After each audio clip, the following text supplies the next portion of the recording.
Hey guys, Saturn from Loose Pixel, and this week's art talk's going to be a little different. And the reason being is, in most of my art talks, they're usually calm, and I have a nice, ambient music to go with it. You can watch the time lapse of a painting, and I'll just talk about my history and my career and share some advice and stuff like that. However, today's a lot more serious because I want to talk about what's happening with Blizzard as we speak right now. There's the whole shitstorm is going on right now, but I don't want to formulate it as how do I feel about it. You want to know how I feel about it? I think it's appalling, disgusting, and unforgivable. But that's not. If you really want to get in-depth opinions and thoughts and feelings on it, then watch Asmongold, watch Bellular Gaming, watch Trade Chat, watch Signs of Kalani, all these WoW channels. Okay? But that's not why I'm here. Today I want to offer you some practical advice. I want to actually give you instructions, so to speak, on how to prevent yourself from falling victim to this type of treatment. And here's the thing. If you're an aspiring artist who wants to get into a career in gaming as a professional artist, like 75% of my viewers on my YouTube channel, like at least 60 to 70% of my students, then you are far more vulnerable to this type of abuse than you might think. And one of the main reasons being, and one of the reasons why I feel I am particularly positioned, I'm uniquely positioned in this whole conversation of what's happening with Blizzard to speak out about this. Not because I'm a game commentator or a game channel. It's because I am a fantasy art channel, heavily nestled in this world of gaming. I myself have over 25 years of experience in the gaming industry. I teach fantasy art online. I talk about art career stuff in video games and film all the time. This is what my channel, that's the foundation of what my channel is about. So I feel uniquely responsible to talk about it and share with you my experiences and my knowledge and my advice. For you, particularly if you're a younger, aspiring artist, aspiring to work in the film or gaming industry. So I'm going to take you back into my own career, my own experiences, and juxtapose them against what you might be experiencing yourself, and explain exactly what it is that makes us artists unique, but also uniquely vulnerable. And if I go way back in my life, I didn't only love art. I wasn't only passionate about drawing, but I identified myself as an artist. It was my identity. It continues today to be my identity. I identify myself as an artist. That is who I am, not just what I do. But more specifically, us artists tend to identify ourselves by the style of art that we produce as well. Because that style of art is very often an extension of our passions and an extension of our personality. This is one of the reasons why we take our art so personally. Why if somebody critiques our art, it can be a bit of a hit to our personal ego. Not just a critique of our professional skills. And this is something that as artists we need to navigate. But there's a reason it exists. It's because of how much of ourselves tie into what it is that we do. Now, growing up, as a young kid, an aspiring artist, Blizzard didn't exist. So I didn't identify with being a Blizzard artist per se. I was a Disney artist. And this is something I identified with at a very young age, probably around my son Lucas's age, around 7 or 8.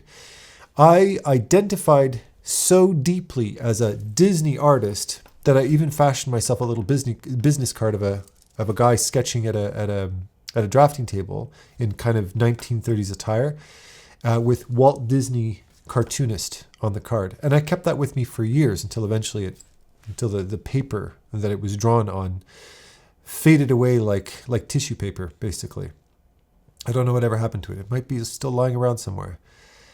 But you'd think that as I grew up and as I got older and matured and became a big boy, that this identity of mine, this pursuit, this passion, this focus, this endgame focus on being an artist would fade. I would grow past it, but I didn't.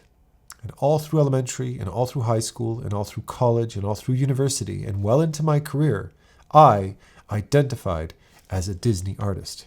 I got a degree in classical film animation because I wanted to become a Disney artist.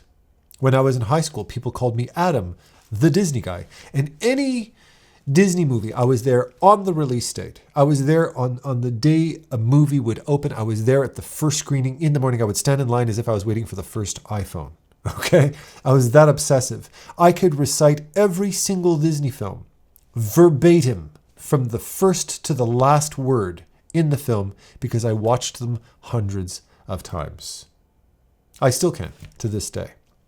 And it'd be very embarrassing, but don't ever sit down and watch a Disney film with me because you'll see a grown man singing Aladdin songs. Okay, so just buckle yourself for that one. But this is how I identified myself. To me, the ultimate achievement, the dream job was to get a job at Disney. But when I graduated from classical film animation, something I've spoken about many times on my channel, my career took a turn. And I realized it's not a linear line straight to Disney. In fact, what I ended up doing was taking this very long detour, an over 15 to 20 year detour through video games. Because I also grew up being a very big video game geek. And let me stop for a moment and talk about video game geek, that term. When I was a kid, during the days of the Atari and the ColecoVision and the Nintendo and the Super Nintendo and the GameCube and the Sega Genesis and the Dreamcast, all of those early days of gaming, gamers, young kids who played games like me, were not considered cool kids. It wasn't a cool thing to be a gamer. It didn't become cool to be a gamer until game careers started to surface up in things like, like gaming competitions and all that kind of stuff started to surface. But up until that point, you were just a kid who got in trouble for playing too many video games when you should have been doing the cool stuff like being an artist or being an athlete. And I was a gamer. I grew up being a gamer, so I there was a bit of shame associated with it. Not anymore. Nowadays, if I tell my kids' friends that I'm a gamer, I worked in the gaming industry, I'd be the most popular parent on the street. I know. Because that's what happens. Why, you work in games? Oh my God. They really freak out over that. That's kind of new to me. But back then that wasn't the case. But being a Disney artist was. But what happened was I got hired in video games. My first job was actually very much doing cartooning. It was very Disney style stuff that I did. And I drew character designs and key 2D animation for a 3D CD-ROM game. Remember that? CD-ROMs? That was me. And I had that job for a little while. Wonderful job. Loved the people I worked with. A lot of fun. And then I shortly thereafter got hired at a fairly big studio very early on in my career. And I feel like I was well positioned for a job like that. In hindsight, I realized I was well positioned for that because number one is I had a passion for games, which was, again, it was a bit of a novelty back then. Yes, a lot of kids played games, but being a kid who played games but also was an artist and who was a trained artist was a much bigger deal in that regard. Not only that, but I was a Disney style artist. And if you know anything about video games, Disney style of art is all over video games. Look at League of Legends, look at World of Warcraft, look at Overwatch, look at, Fortnite. It's Disney all over the place. Now, a lot of other styles are surfacing, but you can see how, like if you look at Blizzard art, Blizzard is unapologetically Disney. Right there. Any person who's ever studied Disney-style art or studied animation knows very well, if you want to get a job being a concept art, doing concept art at Disney, at Blizzard, Disney-style art is a very strong starting point. Career tip for all of you aspiring artists out there. So I took this long detour through video games, and I got my second job was this big studio. And even though it wasn't necessarily my, quote, end game job, it was a very big deal to me. And it was a very important career move. It was something that was going to help me to pave my career moving forward. And it was a very fancy looking studio with a lot of people working there and a lot of cool looking guys with dreads and tattoos and beards and ripped jeans and shit. Not at all what I expected to see in a very professional environment. Used to the suits and ties, stuff like that. So that was kind of a cool revelation. And I started working there. And I've told many stories about my job experiences in the past, the good and the bad. A lot of what I'm saying today I'm going to repeat. But within the first, didn't take long. I'd say within the first couple of weeks, within the first week, I started to get bad energy from the place because for some reason, my boss didn't like me. Just didn't like my face. Didn't want to talk to me, which was weird because I thought he hired me, but I guess for whatever reason. But he was never particularly polite to me. He was very antisocial with me. But that wasn't a big deal. That I can deal with. What was a big deal was a few little different things. Number one is how the art directors, how the management staff spoke to the artists in general, particularly artists that had been there for a while. They were very rude. They were very demeaning. They were very abusive. I mean, it wasn't just critiquing art. It was critiquing people's character. It was making fun of them. There's a lot of really unnecessary, aggressive talk to these different artists and stuff. And another thing I noticed, what I always found was very creepy in particular, especially at the beginning, was there was a secretary that our department was here, and right outside we had a glass wall, so we could see right out into the hallway, and out in the hallway we could see the secretary. And she also had a glass kind of office to her, so we could see into everybody else's office and let the light pass through the studio. And what I found particularly curious was, even though the entrance, the hallway to get past her, to get to our department, was in this direction, and her boss's office was here, it was kind of like the end, it was like the dead end, was the big head of the studio's office. Her desk was oriented towards his office, which is kind of bizarre because the door was behind her. So anybody walking in to meet the boss would be greeted by the secretary's back, which is, she's usually there to greet people when they walk in and set appointments and stuff like that. So why the hell was she faced back? I always found it a little bit curious, but whatever, right? I didn't give it much thought. And it wasn't until a couple of weeks later when I started to get to know people better and we have lunch together and we'd start to chat, we ended up actually getting along and becoming friends. And she ended up kind of confiding in me a little bit at a certain point when she started to trust me, which is also curious. Learning to trust me. Why would she need to do that, right? But once she started to feel a little bit more comfortable with me and that she could trust me, she started to divulge a lot of her insecurities about the job in general. She had been there for a couple of years already, working as a secretary under the main boss, and she was a very attractive woman, young, beautiful woman, really, really good shape and everything like that, dressed really professionally, really nicely. She's a very sharp-looking woman, and so she attracted a lot of attention. When you work in a studio and there's a good-looking person of the opposite sex, you're going to notice, right? And she started to open up to me about how uncomfortable she was about the big boss, her direct superior. Because one of the things was, number one, the reason he oriented her desk towards him is because he had a glass wall. I couldn't see it from my vantage point. I could see it once I entered the office, once I went around and checked it out. But he oriented her desk towards her. And there was no back to the desk, so he could see straight under her desk. And she said, every single time I tried to cross my legs, because your legs go numb if you keep them crossed in a particular position, especially when you're doing it for 8 hours a day, his eyes would immediately glance over. He was waiting for an opportunity to be able to check it out. Not only that, he also dictated what she wore. He said, it's a gaming studio. We want to look a little bit more young and hip and stuff like that. So, you don't want to go with the long skirts and slacks. Some nice skirt would be really nice and dress flatteringly, basically. I don't know how we worded it. I barely ever spoke to the guy, but she took this as he would always have a comment to say whenever she wore less revealing clothing, longer skirts or looser clothing, which... Imagine, I want guys listening to put this to think about this for a sec, because guys don't get this, right? Guys, unless they wear something ridiculous, but guys don't get this. Imagine your boss walking up to you and saying, "Do you think you could wear shorter shorts? You look a little bit bummy. Why don't you wear shorter shorts? Or wear that tight shirt. You look really good in that tight shirt." How would you feel? Like, who the fuck do you think you are telling me what to wear? I mean, I'm dressed clean. I'm dressed professional. Leave me the fuck alone. Who are you to tell me? But women, You don't realize from a woman's perspective, particularly an attractive woman who's in this presentation spot where she's the face of the boss, what gives somebody a right to dictate a person's attire? Furthermore, very obviously dictating a more revealing, more upskirt type of attire, right? And that's exactly what he was doing. Not only that, but she was also oriented, so anybody who worked in a management position, all the art directors had offices around that same place and could also get a nice view underneath her desk as well. It used to make her feel terribly uncomfortable. And I said, well, have you ever spoken to him about it? Do you ever bring it up? She goes, yeah, dozens of times. I said, what does he have to say? He goes, no, it's better that way.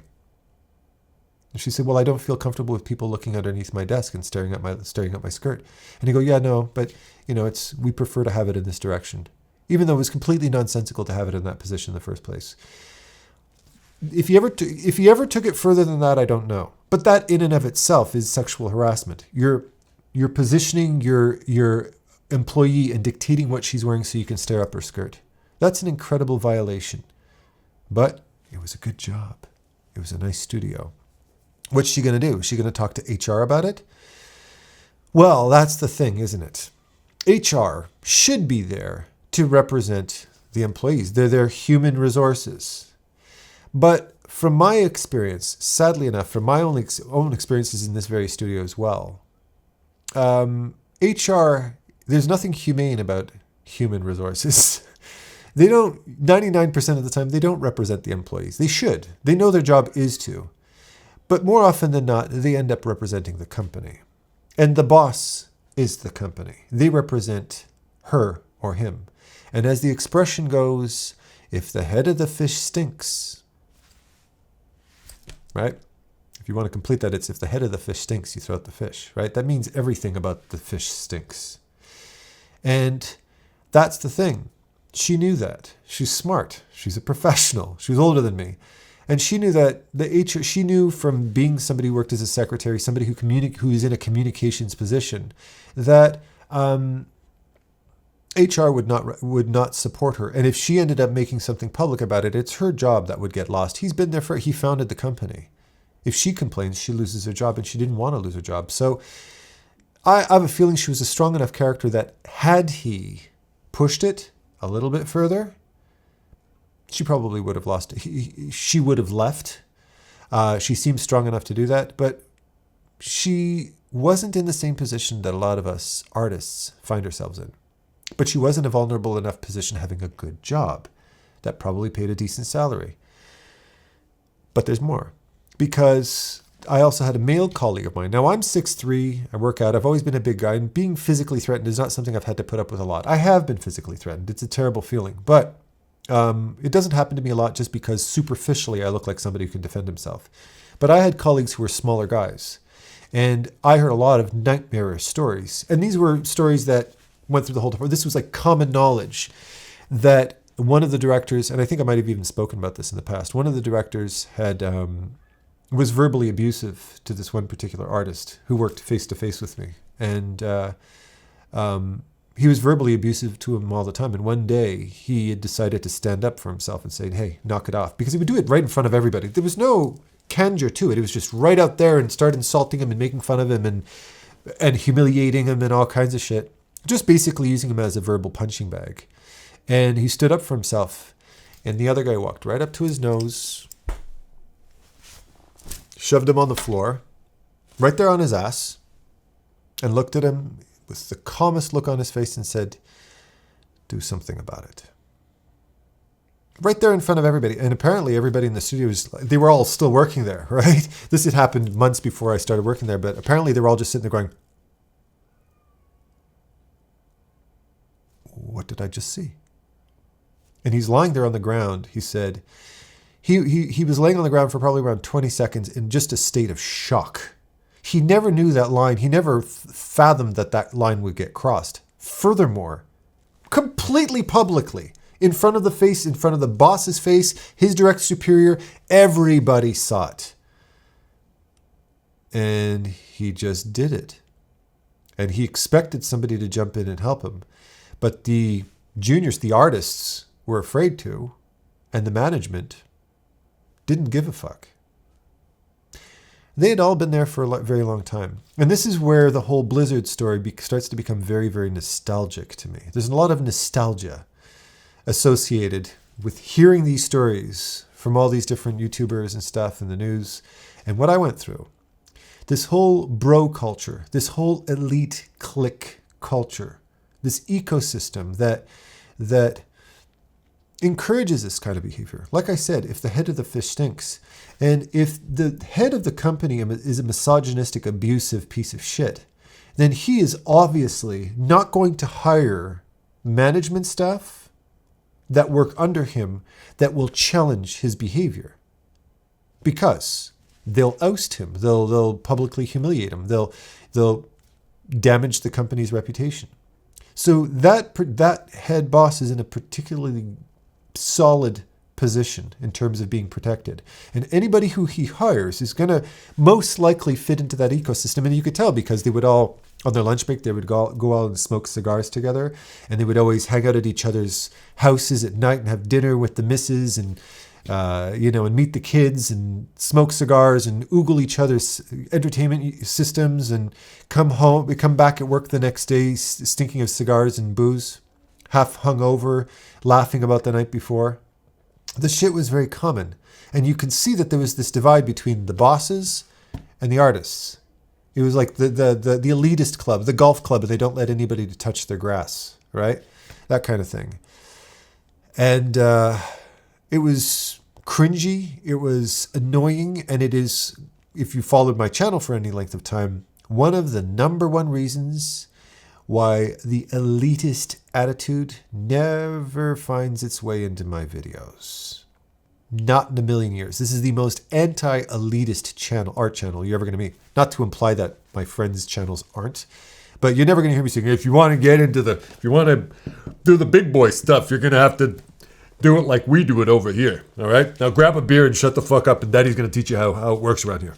That's not how I teach. That's not the channel that I have. It's pretentious, wannabe alpha male bullshit is what I think it is. But it's not cute and it's not cringy when that behavior turns into what we're seeing at Blizzard. When it becomes physically abusive, when it becomes sexually abusive, when it becomes racist, when it becomes anti-Semitic, when it becomes homophobic, when it becomes any of the above. When this ecosystem protects itself when it comes to abusive behavior, well, any kind of bad behavior in the first place, you're walking into a particularly toxic environment. I eventually started to be abused myself, verbally, emotionally. They started to ridicule me, all these different types of things. And I had my artwork stolen right in front of my face, and I was verbally humiliated and insulted all the time by the same art director. Total piece of shit. And one day he pushed it too far with me, and I asked him after a meeting, after he had claimed all of the work I spent the last 6 months doing was his. I asked him privately to go into an office behind closed doors to be diplomatic about it, and I said, that's not cool. I don't know why where you come off thinking that you can rip me off and steal my work. And not only that, I'm sick and tired of the way you're talking to me. I'd like you to speak. You're allowed to not like my face. You're allowed to critique my work. You're allowed to complain about my artistic standards. I'm perfectly cool with that. I'm a newbie. I'm a kid, but you have no business talking to me like that. Enough's enough. You're making it very uncomfortable for me. And he sat across the table. He looked at me right in the eyes and he said, Adam, you're the dumbest, most incompetent piece of shit I've ever had the displeasure of having to work with. And I don't know what the fuck you're talking about otherwise, so get out of my face. Okay? In other words, he basically said, I'm the boss, go fuck yourself. And if you don't like it, leave. So I went, And in my naivete, I went to the HR department on a November 6th. I know, because it was November 7th was my birthday. And on November 6th, I told HR about it. And she looked at me very reassuringly with a very soft-spoken voice, very reassuring, parental type of tone. And she said, thank you. I appreciate the fact that you went out of your way to tell me this, and I think you did the right thing. No, it's not right what happened to you. He has no business speaking to you like that. Also, he has no business stealing your work and claiming your work's yours. We all know you did it. Those are all your drawings. We've been watching you do it for the last 6 months. She said, thank you. And we're gonna deal with this right away. Thank God. Because I felt, what the hell am I going to do? I'm about to lose my job, or either that, or I'm going to have a nervous breakdown in this place because it's a very negative place to work. And she did her thing. And the next day they piled the work on me. It was my birthday, but whatever, They piled the work on me. We need you to finish this. We need you to finish that, blah, blah, blah. And then at 4:30 p.m., can Adam Duff please come down to the Human Resources Department? Thank you. And I went to the Human Resources Department. She just said, you're sacked.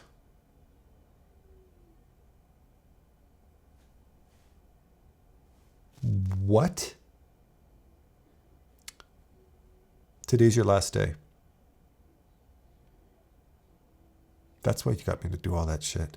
Because your art director wasn't good enough to do the art himself, so he needed me to do it so he could sack me. You son of a bitch. I fucking trusted you. I didn't say that, but I felt it. And I just looked at her with this kind of gobsmacked look of amazement and betrayal. And I went, and I got up. She looked a little nervous. She was afraid I was going to jump her. I didn't. I just turned around and walked out. And as I'm walking out, she says, I need your key card. And I just took my key card off and I flung it over the back. And I didn't even look back. I just walked right out. And I went in the elevator and that was it. Never looked back. Now, here's the thing. That job was a great job. It was an unexpected job. It was a fancy job. It was an impressive job. And it was a bit of a novelty too, because back then, when I got that job, a career in gaming was a very fresh concept to a lot of people. Nobody ever thought that, oh my God, I'm getting paid to do what my mommy yelled at me for doing too much growing up. This is actually like, I'm actually benefiting from being a geek. Wow. What a trip. So it was really cool and it was very important, but it wasn't endgame for me. My endgame was Disney, because my endgame was what my childhood passion was. And when I was the time I was actually working at that studio was around the same time that World of Warcraft came out, around that 2004, 2005 period. And I was a diehard World of Warcraft. When that game came out, it was like I didn't look back for a very long time. I played every day.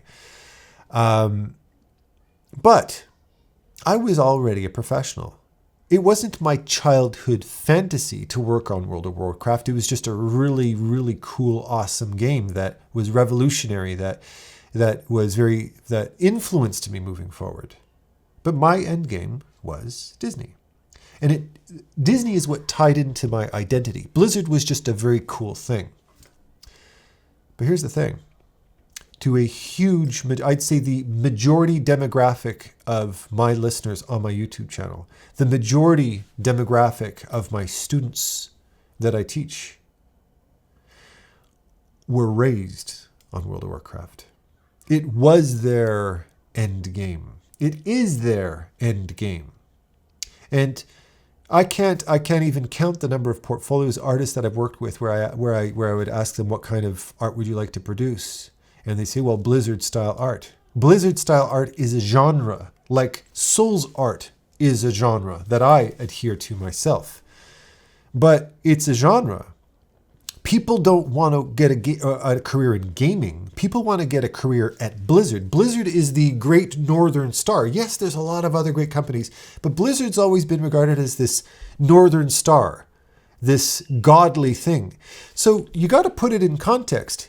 A lot of the artists that work at Blizzard today that have been subject to this, and a lot of the artists that watch me on my channel, you in particular who's listening, might very well be somebody who was raised identifying yourself as a Blizzard artist the same way I identified myself as a Disney artist. And that is a very dangerous position to be in. Because you're putting your faith in an organization that is run by a bunch of people who could be wonderful, and there's a lot of wonderful people who work at Blizzard. But there's also, as we're discovering right now, a lot of very dangerous people, a lot of predators, a lot of abusive people, a lot of misogynists, a lot of sociopaths. And these people occupy incredibly powerful positions. These are the elite. These are the ones standing at the head of the table presenting games when there's a BlizzCon. That BlizzCon that you have watched every single BlizzCon. That BlizzCon that you might have been at. You might have been to all of them. You might own all the figurines. You might know all of the backstory and the lore and the design, and you follow all of the Instagrammers that work at Blizzard because you dreamed the same way I knew all of the Disney artists back to the original classics like Fritz Isidor Freeling, okay, like Milt Kahl, like all of these old original classic artists, and you deify these people. These are your heroes. These are the people that they're kind of your beacon. You never expect in a million years you're going to actually meet somebody like this. And despite me identifying myself as a Disney artist, in a million years, did I ever expect to get a job working on a Disney show? Well, I wished for it, I dreamed for it, but I never knew. I could never say with any kind of certainty that I would ever reach that goal. That was like the end game for me. Where do I go from there? That's how I felt. So just imagine being somebody where you go to you go to that Blizzard job interview. You sit down in a meeting room with people who are arguably your heroes. You might even know them already because you follow their social media and you've seen them on TV and you've watched every interview. And after an entire life, a childhood, a teenage life, and an adult life, and an education, schooling, 6 to 10 years, and in the States, hella expensive education, hundreds of thousands of dollars that you've invested into getting into that amazing school, getting into that club, rubbing elbows with the elites that are gonna get that job at that prestigious, beautiful studio. You have invested your life and your future into this place, and here you are sitting at that table. Imagine how you'd feel when after you present your work and you, despite all of your nerves, you put your best foot forward and you try your best to make the best impression. And they sit back in their chair.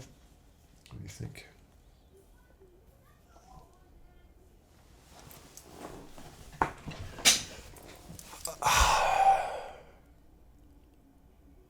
You start Monday.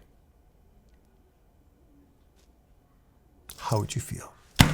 How would you feel if that happened to you? I think you would be equal parts ecstatic, but I think you would be so overwhelmed with adrenaline from the excitement that you'd feel more like throwing up. I mean, this is every moment in your life has led up to this moment, this thumbs up from somebody who you might even deify if you're that emphatic about your passion. I wouldn't put it past you. And he just said yes. What do? You go home. Oh yeah. Oh, let's add something to this. I remember when I got hired at EA. Big studios will do this to you too. They got a lot of money. And I remember when I got the job as artistic director at EA, they asked me the question, what's your asking? Like how much would you like? How much money you want? And I went, I'll give you a random stupid number. I'll go. I think I said to them like, 56. I want $56. And they went,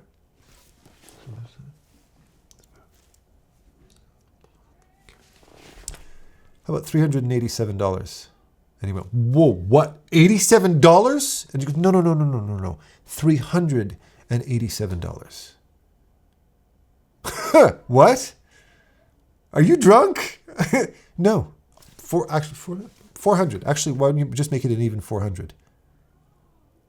Yeah, okay. I mean, I'm thinking to myself, I would have worked there for free, but okay, thank you. Wow. Not only did I actually achieve my life's goal, my dream, But they've just slapped a really pretty looking salary on top of that with benefits and outings and you name it, all kinds of bonuses and shit. I mean, fuck, they're Blizzard, man. Bitches got money. You know what I'm saying? These companies have a lot of money.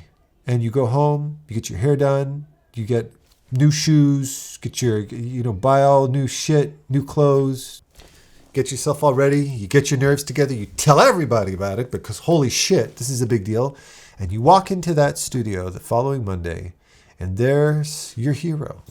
He goes, come, let me give you a tour of the studio. And he walks you through the studio, and he's so cool, and he's so awesome, and he's so calm and confident, and you're just a complete blithering mess, and you're sweating, and you're nervous, and you're red in the face. This is a really big deal to you. And you meet this, but yeah, I know you. Yeah, I follow you on Instagram. Your pictures of cats are so charming. I love them so much. Thank you. That's so awesome. Oh, and you, yeah, I know you. Those designs you did for Sylvanas are just like, they're freaking dope. I love you're my favorite. Thank you. That's very sweet. You freaking know everybody. You're rubbing elbows. You follow them on social media. This is overwhelming. And you sit down and they sit you down at your desk and you say, get yourself settled in. I'll see you in a bit. All right? Have fun. And you go, okay. Here I is. It's exciting. It's exhilarating. It's amazing. And you settle down and then they give you work. And they say, let's start off slowly. We don't want to burn you out on day one. You'll let you warm up to it. Wean you in slowly. And you start to work and you get to meet some of your colleagues and you start to chat with them and they're super friendly and they're super kind. And and then you go home and you tell everybody about it and you're still starstruck by this whole experience. And then another day passes and another day passes, maybe about a week passes or maybe two. And one day that boss that hired you, that big head honcho of the studio, the one who you saw sitting at that Blizzard panel, who was there in front of hundreds of thousands of adoring BlizzCon fans, comes and stands up behind you and says, so how's it going? And you go, oh, it's great. You got to twist your neck in an awkward way because they always stand behind you like, oh, really good. I'm having such an amazing time. Everybody here is so awesome. I'm having so much fun. And he goes, oh, so don't twist your neck, man. You're going to hurt yourself. And he comes and he sits down on your desk next to you and he goes, so tell me about it. What's up? He goes, what are you working on right now? And says, oh, I'm working on this and I'm doing these designs for that and blah, blah, blah. I hope you like it. I really want to impress you. This really matters to me a lot. He goes, no, you're doing an awesome job. We think you're doing great. I've been talking with the team. You're doing a really dope job. And you're like, whew, thank you. That really feels good to hear that because I'm so insecure. I've got the worst case of imposter syndrome you've ever heard. He goes, don't worry about it. Everybody gets it. He goes, well, let me check it out. And he comes and he looks behind you and he looks and he puts his mouth right here next to you and he goes, wow, look at that. You really are amazing. That's insane. Wow. That's beautiful work, man. We made the right choice hiring you. Thank you so much. And you can smell it. You can smell his cologne. He's right there. You can almost feel his stubble on your face. And he goes, yeah, I mean, really freaking good job, man. Where did you go to school? Yeah, of course. Did you ever meet that teacher? And start putting his hands on you. I mean, it's no big deal. He's doing it in front of everybody. I mean, it's not exactly, I don't really know the guy well enough, and he's kind of groping me a little bit, but hey, I mean, it's not like he's assaulting me. It's in plain sight for everybody to see, right?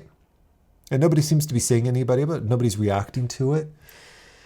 But he does it, and he does it for a long period of time, and, yeah. So that kind of leaves a little bit of a dark seed in your soul, doesn't it? But, I mean, whatever. He's just a touchy-feely guy. Some people are just touchy-feely, right? Everybody knows somebody who's touchy-feely, so you don't give it too much thought. Then it happens again. And every single time he does it at the coffee, going to get a coffee or, going to get something to eat or sitting down in the cafeteria or meeting him in the hallway, every single time you see him, he just seems to push it a little bit further. He starts to talk about your clothes. He starts to say, hey, why are you wearing that? I think that color looks better on you. Why don't you wear that color? That sweater you wore the other day with the thing with the low cut one, a little bit more. It shows off your cute little body. Why don't you show it off? Don't be shy. You got it, flaunt it, right? Like, thank you. Yeah, thanks. I'm glad you like that sweater. What the fuck am I? What are you going to say to somebody who starts to push his boundaries? Well, think about it. Pissing this guy off, hurting his ego, is not just going to potentially embarrass. Well, hey, let's paint two different scenarios. Put yourself in that kind of a vulnerable position. Remember, we're talking about your dream job. This is endgame for you. You are talking to your idol right now, who's doing this to you and making you feel uncomfortable this way, or any of the artists that you idolize. You're part of the gang now, right? Right? Wink, wink. What are the two possible scenarios that you're going to find yourself in? 2.5. The first scenario, the best case scenario, is that they just don't take you seriously. They brush it off. Maybe say, hey, I hope you don't mind, but I'm not a touchy-feely person. I'm kind of an introvert and stuff, so I don't really like it when people grope me and talking about my clothes makes me feel a little bit invaded. I know you don't mean anything by it, but I'd appreciate it if you didn't cross that line because it feels a little bit uncomfortable. You're really desperately trying not to hurt this guy's feelings. You don't want to piss off the big boy. Best case scenario, he dismisses it and laughs it off. Oh man, we're just, don't worry. We're just touchy-feely guys. Don't worry about it. Don't take it personally. And Bob's always got his hands on my nuts. Look, I grabbed Bob's nuts. Look, is this funny? Don't worry about it. Just touch my nuts again. I'll punch you in the throat. Yeah, whatever. Fuck off. Ha ha ha. It's a big. Don't worry. We're all a big family over here. It's no big deal. Just don't worry about it. And you're like, okay, fine. And they dismiss it and they just brush it off. And then they do it again. And they do it again. And maybe they invite you one day, because you're the cute new one, to the Cosby room, right? Whatever. And it just keeps on getting worse. Or, worst case scenario is they don't brush it off. He does get annoyed. And maybe you get that call from HR and he says, yeah, we just don't feel you fit into the company culture. I've been fed that line before in the past too. You don't fit into the company culture. Meaning you're not a willing assault recipient is what they're basically trying to say. And we don't want you to make the big boy with tenure to look bad because we've got billions of dollars riding on that creep's shoulders right now. So don't piss him off. Or you get a warning. You get a smack on the wrist saying, if you fuck up again, this is the last warning. What do you do? What do you do? Do you go to HR about it? If you go to HR about it, it's game over. 9 times, and hey, look, the head of HR, the woman representative of women's affairs at Blizzard, completely denied everything. She doesn't have women's best interests in mind. She has her job's best interest because Blizzard pays for her yacht. Capiche? And besides, if she's a part of this, she's a part of the head of the fish. She stinks along with the big boss. So if the big boss feels safe, if a creep like that feels safe hiring somebody like her, then chances are she's not going to back you up. She's not going to protect you. You're just a new over-enthusiastic little girl who just walked into Blizzard who's all starstruck. She's not going to defend you. There's no money riding on your shoulders. You are very expendable and very replaceable. Now, remember, in this type of environment, not in normal studios. I've worked in studios where I've had a hard time and I immediately had management say, are you okay? Do you need to sit down and talk? Let's talk about it. I didn't even come to them for help. They came to me and said, if you need a break, you ask for it. We respect you and we're going to take care of you. You don't worry about it. But don't suffer in silence, buddy. Okay? I was very well taken care of in a lot of studios, but I'm talking about these toxic environments. There is little to no you can do when you're trapped in that stinky fish along with everybody else, when you're in that toxic environment. But if you give that up, you're not just giving up that cool, trendy job. You are quite literally abandoning your identity. Because your identity has been all tied into this one thing. And that's what makes your position so vulnerable. It's that very fact. So you are much more reluctant to speak out about it until most likely it's gone to such a terrible length that it's a make or break situation. And that's what brings us to some of the most tragic outcomes, such as that poor woman whose nude pics were circulated around at a party, and she took her life. Because think about it. She didn't take her life because she was just humiliated. She took her life because her identity was shattered and humiliated in the most inhumane way imaginable. It was shattered. Her life was taken away from her, or so she felt. And so you might feel too if you find yourself in this situation, if you are trapped in this situation. There is nothing more devastating than having nude pictures of yourself circulated around the internet. And when you look at celebrities that have had to endure this kind of shit and still be able to show their face in public with their chin up, my hat's off to you, because you've got some serious courage. But this woman did not have that strength. She was vulnerable in a very vulnerable place, the most vulnerable imaginable place. Just like all those young aspiring black women who wanted to make a name for themselves as actors, and Bill Cosby offered them that opportunity, but did so at a very, very big cost. Okay? And that's exactly what they did at Blizzard as well. They knew their power. They knew their popularity. They knew they were the hottest kid on the block. And they took advantage of that because they knew how much of your life was tied into it, and they used it as a tool to manipulate and control and abuse. This is where I come in. This is where this talk comes in. Because here's the thing, and this is the thing that I've discovered having reached my endgame. I got that job at Disney. I did. I was a background supervisor for a Disney show. High five. But so have Mark Brunet, Anthony Jones, Bobby Chu, Trent Kanyuga, Ross Tran, and all of these other well-known YouTuber artists on the platform, and countless other artists online. All of these celebrities, they've all worked there. And the operative word being they have worked there. And Chris Oatley, he worked at Disney. In fact, he might be back at Disney again. They worked there in the past. But they're not working there anymore. Did that destroy their career?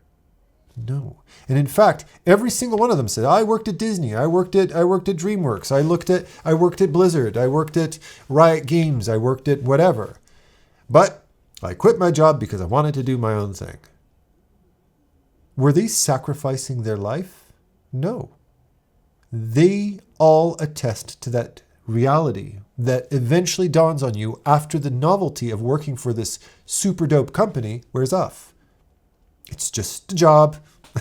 You wake up, you brush your teeth, you have a cup of coffee, you hop in your car, you drive to work, you show up, you sit at your desk, you've got drawings to do, you do them, you communicate it with the art director gives you art direction, you polish it up, you do more work, you finish up, you turn your computer off, you get in your car, you go home, and you have dinner with your kids.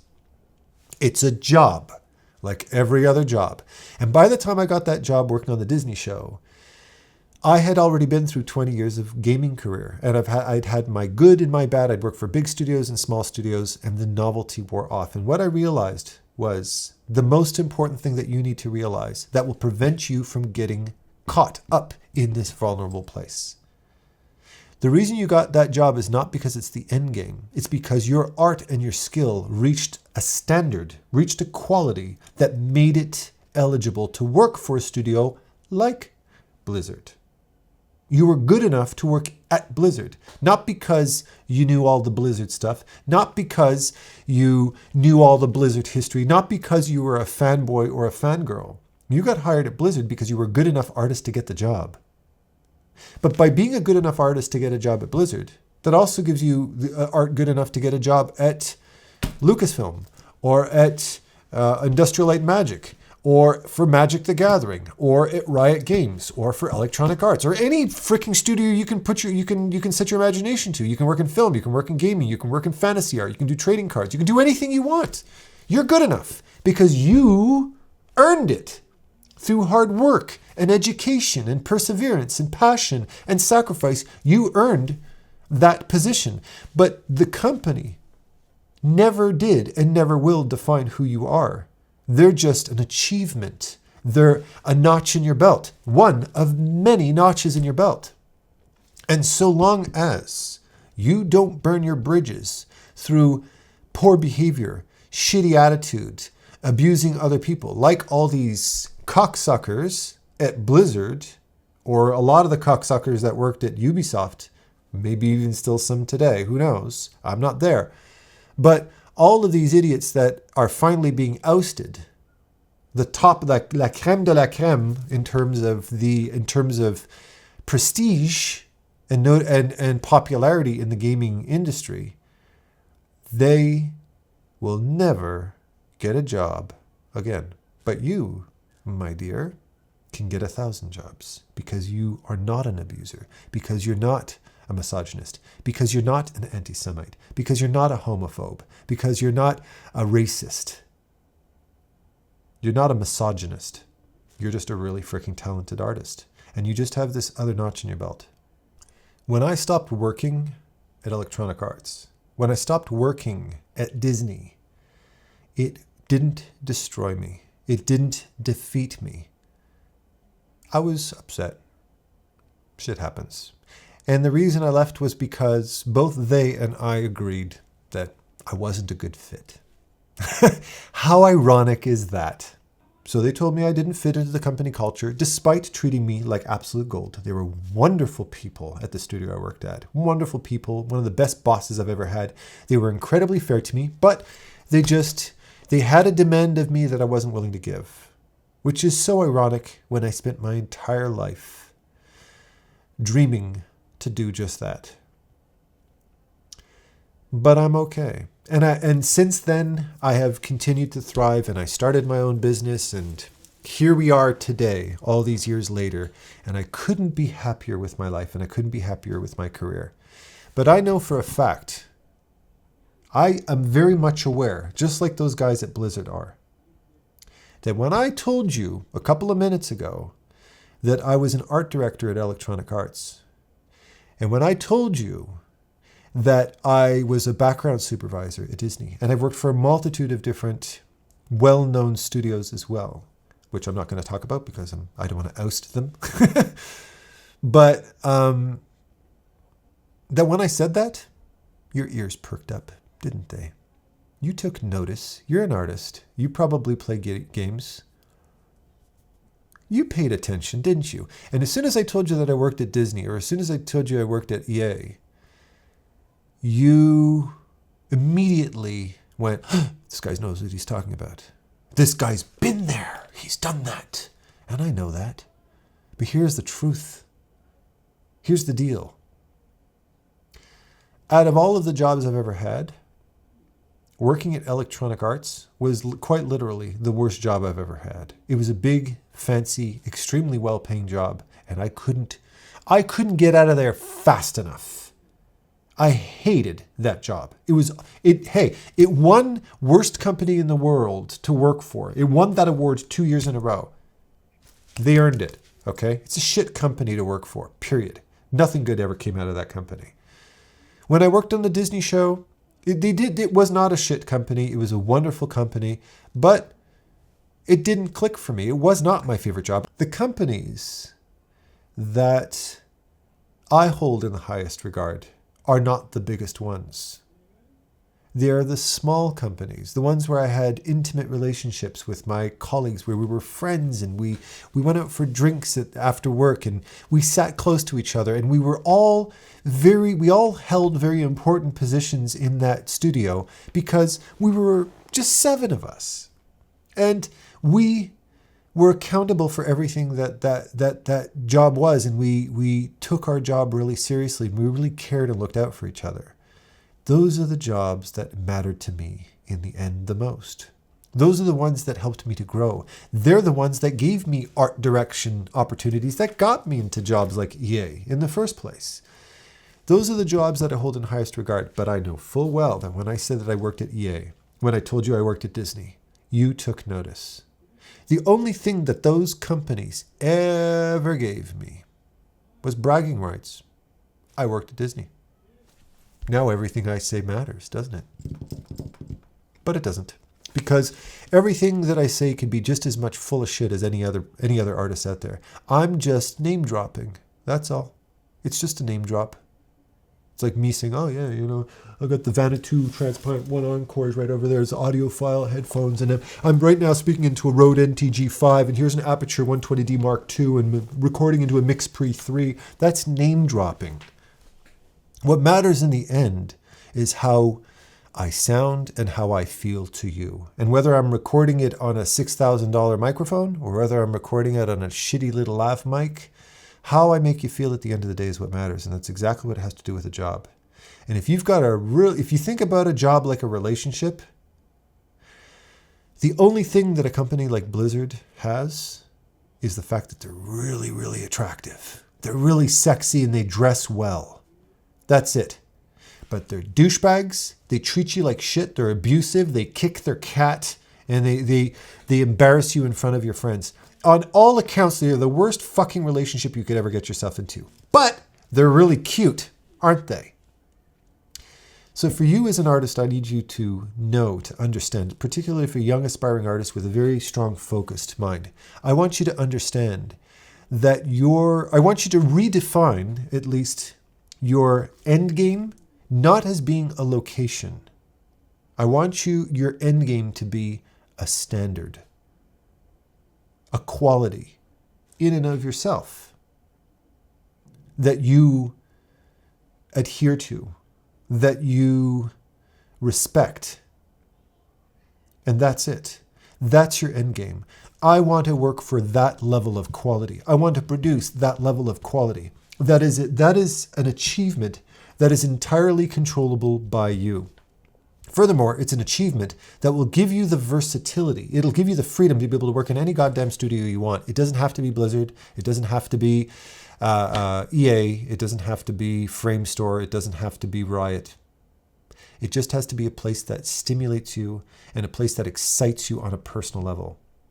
And when you approach a job from that perspective, number one, you end up usually really finding your style and your identity as an artist far more quickly and far more efficiently. You discover yourself artistically a lot quicker because you're not trying to fit a mold that doesn't necessarily suit you, but it also protects you because the next time big head honcho, that god that you saw at BlizzCon, winks at you, gropes your shoulder, invites you into the Cosby room, you can look him right in the eye and say, buddy, I love working here. This is a great studio and I love it here. And you smell really, really good. And I'm really impressed with all the things that you've achieved in this studio. But if you ever put your fucking hand on my shoulder again, I'm walking out of here so fast. I'll leave flame tracks behind me. I'm an artist and I'm a professional. Capiche? And if you lose that job, if you get fired from that job, then you'll find another one. But you won't spend the rest of your life in shame and pain and fear. Okay? And just as a little disclaimer here, because I don't want you to put yourself in a dangerous position. If you feel that the person that you're dealing with could potentially hurt you, if you're in a vulnerable, scary spot, use your smarts, use your survival instincts. Gently, carefully, try not to insult this person's ego because you don't know how they're going to lash out or retaliate against your embarrassment. And walk out with a smile and get out of there and go home and have a good cry and then call the police. Because you're not walking back into that place again. You're not walking back into the lion's den after you've put up with something like that. And trust me, like I said, if the head of the fish stinks, throw out the fish, because if they've been there and if they have tenure in that studio, there's no fucking way you're going to get them out of there. So by continuing to go and walk into that space, you are basically setting the trap for yourself. You're putting your leg in a bear trap, and eventually you're going to suffer a very serious consequence, like that tragic story that happened to that woman who ended up taking her life. Okay? Remember that if you've made it as an artist, you've made it. And no Blizzard or Electronic Arts defines you. You do. Okay? So with that said, sorry for the serious tone of today's video, but I thought it needed to be said. And of course, I love you all with all my heart, and happy painting. Take care.